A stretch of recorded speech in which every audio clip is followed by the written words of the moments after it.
So we're at her house and everything is gone. She has sold everything. And now she's like burning her memories and stuff. And so was my friend. They were both burning their memories and talking about it, reminiscing. And then my friend gets a call from Nathan, and he's like, guess what? You can come to North Carolina to the special place. Um, you you are in. So then I get scared. Like my heart just drops because I'm like, what does that mean for me? Like, does that mean that I can't go? Like, I'm just gonna be stuck here? Like, what if all of this does happen and they're right and everything goes down and I'm just like swept away with the fish? Like, what if that happens? So then I call Nathan and he talks to me and he's like, oh, here, talk to my wife. And Madani's like, talking to me, and this is the first time I ever talked to her. She sounded very stern and very strict, kind of scary a little bit. That was another red flag, but I didn't listen to that one either. She's like, if you're really serious about this, you need to go home, make sure everything is gone, throw everything out of your house, and start praying and fasting. Um, And I'm like, well, what about my job? Like, I work tomorrow, and she's like, your job? Well, I mean, you can stay here with your job, but just remember, don't try to call us because we're not going to be connected. We're going to be preparing ourselves, for March 8th, 20th. So I take her advice. I hang up. I go and I quit my job first, and then I go to my house and I take everything out of my room and I try to throw everything out and then I put it in the next room and I just clean out my room and I put like a blanket on the floor and I start praying and I start fasting and drinking water. That's all I did for Friday night till Saturday night. I turn off my phone too just to be disconnected. And my ex comes knocking on my window and he's like, guess what? Nathan said that you can come, that, we'll be leaving on Monday. So I get excited and I decide to go to his house and sleep over, spend the night there. Um, we were broken up, but we just had a very hard time to be apart from each other. It was just like we spent so much time with each other in the past that it was just hard.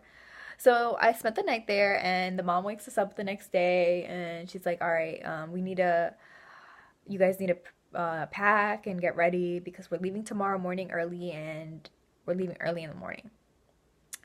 So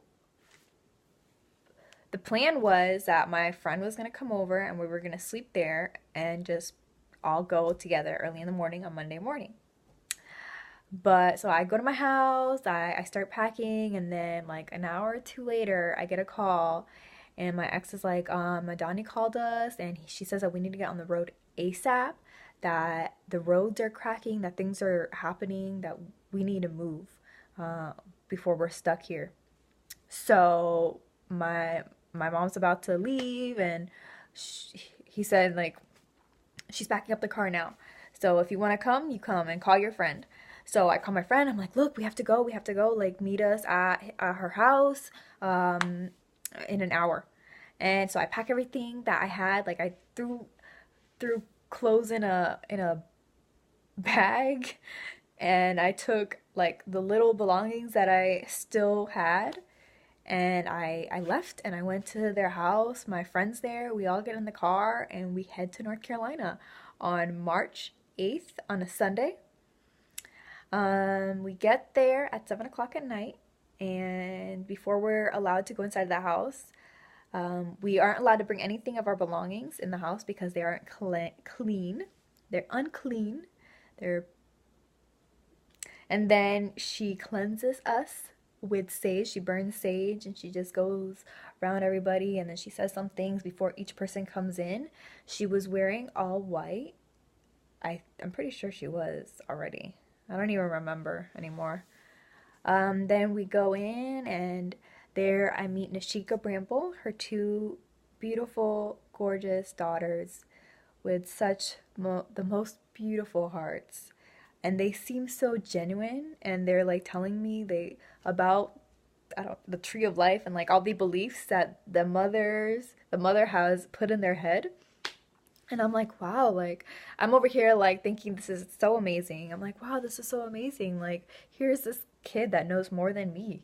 And she's so into it and she's so, open or whatever. I don't believe that they told me their names. I don't remember. I kind of block a lot of that out. Um, so anyways, I'm pretty sure they told me the name that they gave us. We didn't use our proper name. We used the name that was given from Yahweh. So we all sit on the floor because there's no furniture. There's like basically nothing in the house. The only thing that there is a few pots and like um, baby stuff. Madani's kids. She has two kids, a 7-year-old and like a 9-month-old. Um, so yeah, so we all sit on the floor. They tell us what's gonna happen, what we're gonna be doing for the next couple of weeks till March 20 because we need to prepare ourselves and our temples to go to this place that Yahweh has prepared for us all.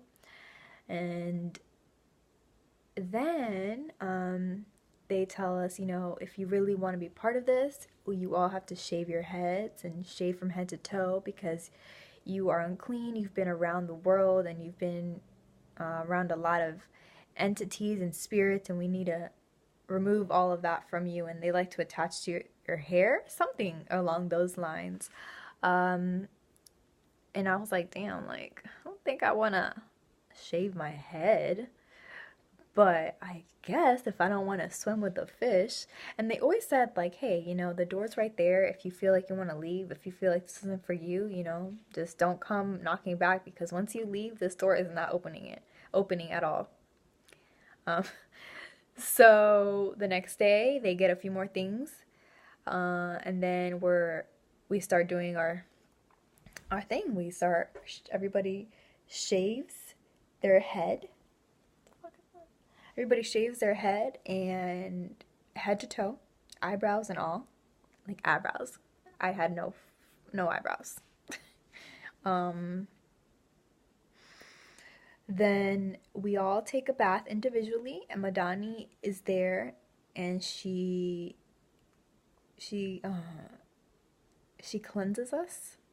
There's like herbs in the bath, and she's like talking to us, and like I'm telling her all like everything that I've done, everything that I've ever done that I think is wrong, and she's just like, all right, just picture you washing that away, and blah blah blah, and then we meditate, and then we just do stuff like that, and then we finally, like, after all of that, we start getting rid of the little things that we had.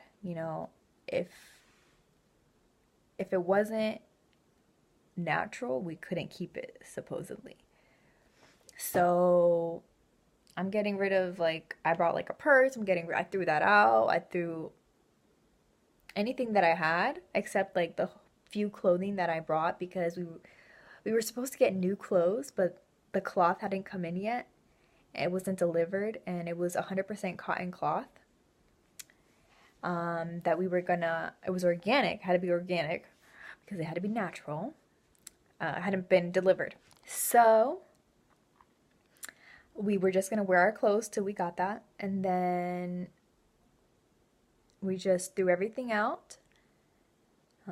They start breaking down the baby bed and they use it as firewood. Then we're not allowed to go in any of the other rooms.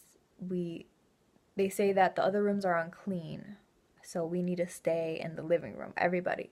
So everybody sleeps in the living room beside each other. Then we finally get our clothes. We make our own clothes. We go on a 3-day fast. Or we go on more than that. We go on a fast. Everybody goes on a fast, even the kids. I don't believe that the baby did. Hopefully. I don't remember that far. But we're allowed to drink water. So that's nice. That was a nice gesture of them. And then, all we have to eat though after we get off the fast is almonds, coconuts, dates. That is it. And they turn off the electricity because we weren't supposed to use manly things. We were supposed to use what we had. So we would use candles and things like that. Um, then we get the cloth and we all make our own clothes. Everybody gets a pair, even the baby. It's white, so it's a white gown it's supposed to be up to your ankles with pants and a head cover, all white. They get rid of everything for the baby. I'm telling you, everything. Diapers, baby bottles, everything that they would possibly need for a baby, they got rid of. And I don't know why at that point, like I just was so like I felt like I was just hypnotized or something because I can't believe that, looking back, I can't believe that I didn't wake up and I was like, what is going on here? Like something is not right. Um, then, I actually had hid my wallet in my ex's car because I was like, I worked way too hard for this. You know how many hours I've put in? Like 60 hours a week working my ass off, and I'm just gonna throw it away? You got me fucked up. Hell no. So I hit it. My mindset, my mindset wasn't, oh, well, when I get out of here, I'm gonna use it. No, my mindset was, well, when the earth ends, like when everything gets messed up, then, what if people need money? They can go in my car and get some money. That was my mindset. It's crazy. And then Madani pulls my friend aside and she tells her, you need to separate from her because she's holding you back. There's a lot of things going on with her that is going to hold you back, and I want you to just focus on yourself, and she needs to focus on herself, and it'll really help her out. My friend brings me aside and tells me that, and she's like, I don't want you to think I'm ignoring you, but they're telling me that I shouldn't talk to you right now. And that really pissed me off, and I got really rebellious, and it kind of turned a leaf for me. I was just like, what? I felt like they were turning against me. And because I was always reasoning, I was always asking questions, and Nathan would only tell me, and Madani too, like, you ask too many questions, you need to stop thinking. I'm like, oh, I'm sorry. My bad. Let me just turn off my brain and just do whatever you say, right? And not question it whatsoever. So then, we run out of food. And my thinking is, okay, now is time to finally go outside and get some food. But no, we are not going to do that because it's obviously a sign from Yahweh. He is testing us. He is testing our ability. And they always told us, like, oh, like, you're an angel, right? So you have powers. And then they would tell us, like, why don't you bring food into the house? You have so many powers, but you guys are too, you guys won't unlock them because you're too focused on food. And, like, they would say stuff like that. And then time passes, like, days go by. I get my period, and that was very horrible. Because I wasn't wearing underwear. So then I had to make my own underwear and make a pad, basically. And that was like towards the end. Then, I believe March 20th passes and they get mad. I just remember they're at like, I think they go in the room and they talk, and then they come back and they go around and they're like, one of you isn't pure enough. One of you is still having unclean thoughts. One of you must be still focused on outside. I will not lose my place in this special place that Yahweh has created because of one of you.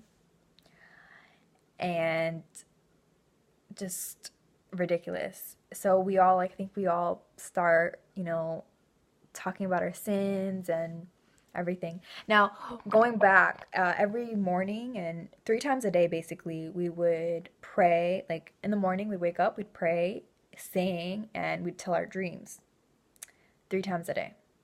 That was just it. Like we would just